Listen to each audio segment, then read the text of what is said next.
नमस्कार दोस्तों, स्वागत है आपका न्यूज डिकोडर में। ऐसा लगता है चाइना के डिक्टेटर शी जिनपिंग के पैर अब जमीन पर नहीं टिक रहे हैं और वजह है भारत का वो ट्रम्प कार्ड जिसे करीब हमने 6 दशकों तक सिर्फ पास में रखा लेकिन कभी यूज नहीं किया। और अब जैसे ही वह कार्ड खेला गया है, चीन लिटरली हिल गया है। जी हाँ, हम बात कर रहे हैं तिब्बत कार्ड की। भारत और चीन के रिश्ते हमेशा से ही पेचीदा रहे हैं। 1962 का युद्ध हो, डोकलाम का टकराव हो या हो गलवान की झड़प, लेकिन इन सब के बावजूद भारत ने कभी तिब्बत को लेकर खुलकर चीन के खिलाफ कदम नहीं उठाया। अब पहली बार ऐसा लग रहा है कि भारत ने वो चाल चल दी है जिससे चीन की कम्युनिस्ट पार्टी और खुफिया एजेंसीज और स्टेट मीडिया सब पैनिक मोड में चले गए हैं। और ये सब हुआ है एक अनएक्सपेक्टेड डिक्लेरेशन की वजह से। दलाई लामा ने साफ कर दिया है कि मेरी डेथ के बाद मेरा उत्तराधिकारी यानी कि अगला दलाई लामा जरूर आएगा और तिब्बती परंपरा के अनुसार चुना जाएगा। आखिर दलाई लामा के इस डिक्लेरेशन के बाद चीन को झटका क्यों लगा है? आप सोचिए, पिछले 30 सालों से चीन कोशिश कर रहा है कि वो तिब्बत में दलाई लामा के प्रभाव को खत्म कर दे। उसने वहाँ पे एक फेक दलाई लामा तक खड़ा कर दिया था और कम्युनिस्ट पार्टी के एजेंट को तिब्बत में भेजा ताकि वो लोगों को समझाए कि वही उनका असली धर्मगुरु है।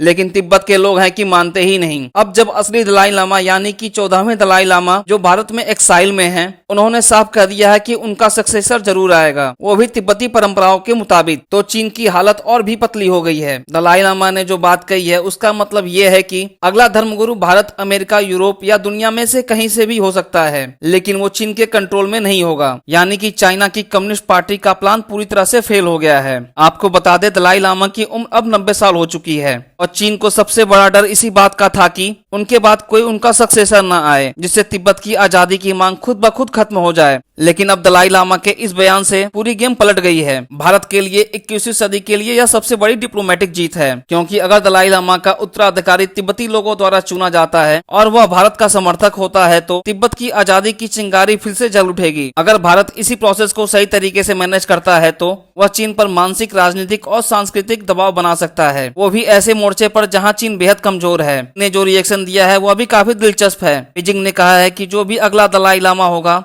कम्युनिस्ट पार्टी की मंजूरी मिलनी चाहिए। यानी कि साफ है, चाइना अब भी कंट्रोल बनाए रखने की कोशिश कर रहा है। लेकिन एक तरह से देखे तो ये चीन की हार की इनडायरेक्ट स्वीकृति भी है। उन्होंने खुद मान लिया है कि पिछले 25 साल से जो फेक दलाई लामा उन्होंने तैयार किया उसे तिब्बत के लोग मान नहीं रहे हैं। अब भारत के पास मौका है कि वो इस कार्ड को सिर्फ खेल ही नहीं बल्कि जीत भी ले। इसके लिए जरूरी है कि जो भी अगला दलाई लामा चुना जाए वो चीन की पहुंच से दूर हो। चुनाव के प्रोसेस में कोई भी चीनी एजेंट या कम्युनिस्ट पार्टी का इन्फ्लुएंस न हो। भारत को इंटरनेशनल कम्युनिटी को यह दिखाना होगा कि तिब्बती लोग अब भी अपनी स्वतंत्रता और अधिकारों के लिए लड़ाई लड़ रहे हैं। अब आपके मन में भी यह सवाल आ रहा होगा कि आखिरकार भारत ने इतने देर से यह कदम क्यों उठाया? भारत ने पिछले 60 सालों से कभी तिब्बत कार्ड को स्ट्रेटेजिक लेवरेज के तौर पे यूज नहीं किया। सरकारें आती जाती रहीं, लेकिन किसी ने नहीं सोचा था हमारे पास एक ऐसा वेपन है जो बिना गोली चलाए चीन को डिप्लोमेटिक लेवल पर हिला सकता है। लेकिन अब समय बदल चुका है। चीन का आक्रामक रवैया, भारत के साथ उसका सीधा सीमा विवाद और उसकी बेल्ट एंड रोड पॉलिसी को देखते हुए भारत ने भी स्ट्रेटेजिक बदलाव शुरू कर दिया है। तिब्बत चीन की कमजोर नस है। वहाँ के लोग बीजिंग को अवैध कब्जा करने वाला मानते हैं। वो आज भी दलाई लामा को अपनी सबसे बड़ी धार्मिक और राजनीतिक अथॉरिटी मानते हैं, चाहे दुनिया वन चाइना पॉलिसी मानती हो या नहीं। इसीलिए दलाई लामा का सक्सेसर तिब्बती कम्युनिटी के लिए केवल एक धार्मिक नेता नहीं होगा, चाइना के खिलाफ रेजिस्टेंस का एक सिंबल होगा। भारत को यह मुद्दा केवल एशियाई सीमाओं तक सीमित नहीं रखना चाहिए, बल्कि अमेरिका, यूरोपीय देश, जापान, ऑस्ट्रेलिया जैसे लोकतांत्रिक देशों को इस मुद्दे पर दबाव बनाना चाहिए कि चीन का तिब्बत पर कब्जा गैर कानूनी है और अगला दलाई लामा पूरी तरह से इंडिपेंडेंट और चीन से मुक्त होना चाहिए। अब जब दलाई लामा ने यह साफ कह दिया है कि उनका सक्सेसर होगा